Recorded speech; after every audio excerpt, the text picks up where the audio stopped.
Johnny Mac with your daily comedy news. I hate this first idea, but first, if you're a new listener, take out your app, do me a favor, hit follow so you don't miss an episode of Daily Comedy News. All right, what do I hate so much? From the AV Club, you're never going to guess who wants to be Doctor Who. She is arguably a comedian. The AV Club says there have been 13 official doctors in the increasingly confusing world of Doctor Who. While there have been deviations in this form of spin-offs and specials, the Doctor role remains coveted, and when a new one makes their way through the TARDIS and onto TV screens, it's an event. With Jodie Whittaker, the current Doctor, and not a popular Doctor, by the way, but that's for the Doctor Who podcast to argue about, stepping down from the role next year, the hunt for a new Doctor is on. Who's it going to be? Well, if you ask Whoopi Goldberg, it should be Whoopi Goldberg. No. Deep breath. No. Like, no. Whoopi Goldberg told the crowd at the Edinburgh TV Festival, where she was named this year's international icon, that she wants the gig and has been interested in it for a while. Did I say the word no? Whoopi Goldberg said, I wanted to be Doctor Who, and I still do. I think it would mean an evolution into being American, and I don't know that that's correct for Doctor Who. I'll jump in here. It's not, Whoopi said. As much as I love it, I love watching it in all the iterations, but as Whoopi points out, this would be a significant change for the decidedly very English series. Yes. But is the world ready for an American Doctor? I'll jump in. No. Whoopi isn't so sure. Whoopi said, there are certain things that are blatantly all English. Doctor Who is like that to me. It's very English, and it needs to stay that way. Yes, the person who should be Doctor Who is Matt Berry. You know Matt Berry from What We Do in the Shadows, Toast of London, the It Crowd. Matt Berry should be that person.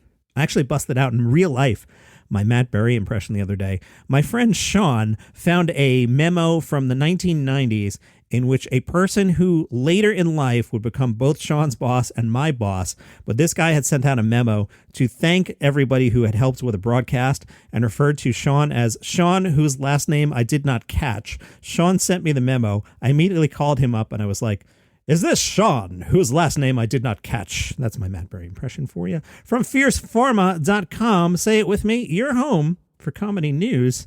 Going to the gynecologist can be embarrassing, weird, and uncomfortable. But thanks to a new Centers for Disease Control and Prevention web series with comedian Amber Ruffin, it can also be funny and relatable.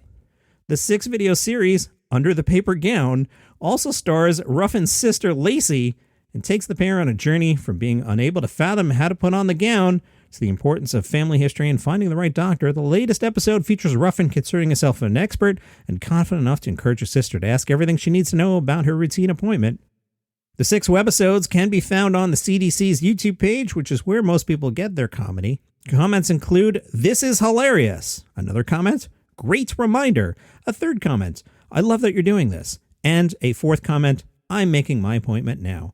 The CDC is so pleased that it's planning to post the work on its main social media channels during September, which, as you know, is Gynecological Cancer Awareness Month. From NK News, Ricky Gervais has been widely... My dog is barking. Do you hear the dog? Shh, quiet dog. Today's actually the dog's birthday, so I'll be nice to the dog. 14. Ricky Gervais has been widely criticized for his over-reliance on cheap jokes about trans people, such as when he mocked and dead-named Caitlyn Jenner at the 2016 Golden Globes. Several comedians have challenged Ricky on his lazy anti-trans comedy, including Frankie Boyle and James Acaster.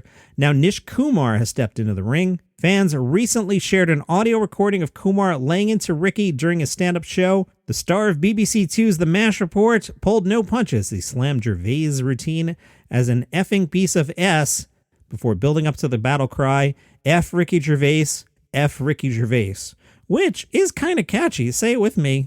Whether you agree with the sentiment or not, it's catchy. F Ricky Gervais, F Ricky Gervais. It's got a good rhythm. Kumar said, what he's doing is not edgy or interesting. He seems to think that it makes him an edgy or interesting comedian. It's not. All he is, just the same as every other rich white dude comedian who gets too successful, runs out of ideas, and so just craps on the latest minority group.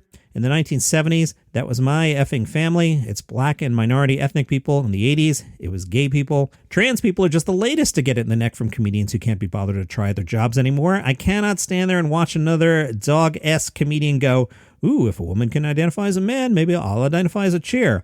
Why don't you identify as a good comedian, you hack MFers? Yikes. Nish Kumar took the time to destigmatize pronouns before tearing down one tired argument used to oppose trans rights. He said, there are a lot of people, most of them cisgendered heterosexual men, who say things like, if you let trans women use women bathrooms, they'll do sex attacks. Now, there's a few problems with that. Firstly, to be fair, they don't say do sex attacks. Secondly, trans people are overwhelmingly the victim of sexual violence, more so than they are perpetrators of it by an unbelievable large amount. And thirdly, do you honestly think that if there's someone out there willing to commit a sex attack, if there's someone out there, regardless of the gender identity, who's done the logical gymnastics required to perpetrate the worst thing a human can do to another, do you think they're being put off by a sign on a door? How do I segue out of that? Juston McKinney talked to Central Maine. They asked him how he got into comedy. Justin said, it was just something I'd always wanted to try, but didn't know how to do it. When I was out there patrolling York County, Maine, I ended up doing rural patrol for the York County Sheriff's Office. I was just observing everything, writing jokes about my time as a cop in Maine.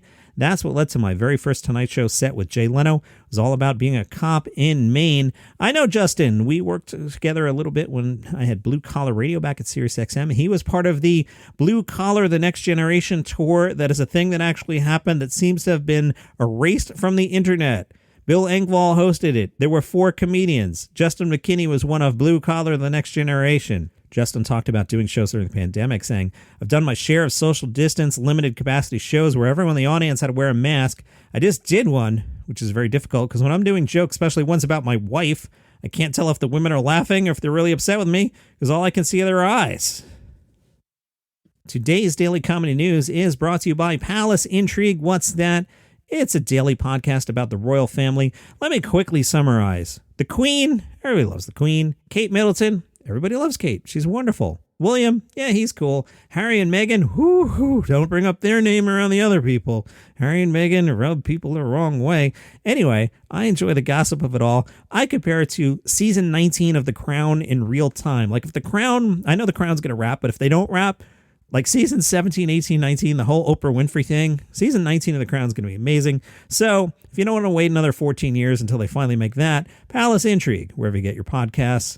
You're watching Ted Lasso, right? AV Club is. And they said Ted Lasso takes are a dime a dozen these days. Has the show lost its way? No, I'll jump in on that in a second. I know what was wrong with season 2.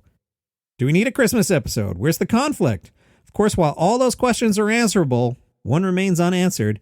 Is Roy Kent CGI? The people on Ted Lasso Reddit think that maybe he is. They say Roy Kent is basically a Pixar character in terms of how his slight gestures can turn on the tears for millions around the world. But the AV Club says actor, writer, and comedian Brett Goldstein, who also has a podcast that's pretty good, check it out, is not a computer-generated creation. The conspiracy theory was brought to the wider internet by film critic Guy Zobley on Twitter. Posts on the topic only register a handful of upvotes, and that's putting it generously. Still, it's funny to read the words Roy Kent is CGI-AF, and just watched, had to search, Roy Kent is definitely CGI, must have imported him straight from FIFA.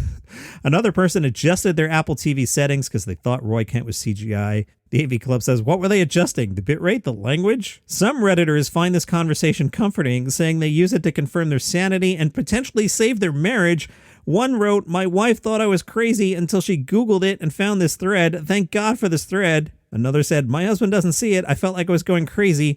Every episode consists of me analyzing Roy, and I can't pay attention to anything else. His slow eye movements, his blinks, his odd body movements. They have to be CGI. How are we the only ones seeing this? So season 2, I still love it. But like I figured out when I recently watched 2 or 3 episodes back to back to back with the wife, she was like, I don't really like season 2. That's not how she sounds, but imagine she sounds like that. I don't really like it. And I'm like, here's what's wrong. Roy Kent's not in it enough. Roy Kent is the MVP of Ted Lasso. And in a lot of the early episodes in season 2, Roy wasn't in it that much. When Roy's in it, the show clicks. When it's about like other stuff, like the owner's dating situation, it's kind of like, okay, can we just get back to something with a soccer ball? But basically, Roy Kent being nasty to people is the show. So if you're not feeling season 2, and I get it, there was no way season 2 was going to live up to the hype of season 1. But if you're not feeling it, just think to yourself, it's because Roy Kent's not in the scene. Is he CGI? I don't think so. From the Sydney Morning Herald, What do all 156 past and present cast members of American TV comedy institution SNL have in common? All right, there have been 156 cast members. What do they have in common? I'll give you 9 days to guess. You won't come up with it. The answer, of course, is that none have been Australian. Well, loose-limbed, rubber-faced Melbourne comedian and impersonator Elliot Loney reckons he can break our duck, which must be some sort of Australian slang. I'm all for breaking our duck, right? Through some old-fashioned showbiz hustle, he's managed to place an audition tape in front of the SNL producers. If they like what they see, he'll be flying to New York to break a leg in front of the show's founder, Lorne Michaels. Loney said, apparently Lorne deliberately doesn't laugh during the SNL audition. None of them do. They just sit there stony-faced. It would be such a big deal to be the first Aussie cast member. I feel like I have a lot of tools. If I put my heart and soul in stand-up, I could do well, but I think my bespoke set of skills suits SNL. Loney did his time at the Comics Lounge in North Melbourne, which led to the lucrative corporate circuit. He says, there's no higher high, and there's no lower low. The lowest low was a gig at an ACTU conference in front of the first female Prime Minister of Australia.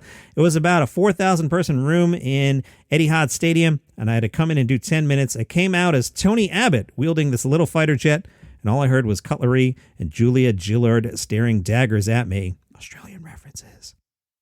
I made a Facebook status last October that said, anyone know anyone at SNL? It was a real cowboy move. I didn't get anywhere. I had a mate in LA coaching a few entourage-type operators, and he told them about me and put me in touch with an agent named Mike Abrams. He seemed like a straight-up dude. He explained the process. I needed to send a video with 5 impersonations and 5 original characters. He told me, check out Will Ferrell's audition tape. Check out Jimmy Fallon's audition tape. The whole goal is to get a live audition. There's one SNL intake a year, and they only watch tapes after vetting the applicants. Well, remember what went down with, what was the dude's name? Shane something last year? I don't know how well they vet the applicants, we've learned. So Loney knows he's passed the first call. In a few weeks' time, he might get the call and have to fly straight to New York for the live test. It's a cutthroat affair. Jim Carrey made the hot seat, but didn't make the cut. The day before Will Ferrell's time to shine, he had a meeting with Lorne Michaels. Ferrell told Lorne which characters he was doing, and Lorne said, yeah, I wouldn't do that one. So Ferrell had to stay up to 4 a.m. perfecting a new character. Loney says, for my impersonations, I did Conor McGregor, Rafa Nadal on guitar, David Attenborough talking to Bear Grylls, Matthew McConaughey, and Donald Trump. Someone told me Alec Baldwin's sick of doing Trump. I'm more than happy to take that off his hands. The original characters are where he will sink or swim. This is pretty interesting, isn't it? Loney has Robot Guy, who often finds himself used in sticky situations. Clint McDonald and Tyler, who's a redneck dad, and his quarterback son, Tyler. He's as thick as 3 coats of paint on a Sunday, but boy, can he throw a football. Swedish tennis instructor for toddlers, Hans Silverman, and ESPN commentator Axel Roberts. Axel has an uncontrollable appetite for food before going on air that leads to hiccups. There's a fair bit of comedy rooted in misfortune. I'm hoping Lorne or someone can recognize it. In a perfect world, I'd love to take a Will Ferrell-type career than a Chris Rock. I prefer to go into sitcoms and movies where I can play these ridiculous Sacha Baron Cohen characters. Hey man, I'm rooting for you. I hope you can break our duck, whatever that means. I should probably look that up before I find out I'm saying something very, very foul. Give me a second here. We don't have to wrap up the podcast. What else are you doing? Just listen to me type. Break our duck. Google asked, do you mean break your deck? No, but there's a video for how to break in a deck of cards. Not what I want at all. Oh, I typed in break our deck. That's why. Let's try again. Break our duck. Break one's duck from the Wiktionary.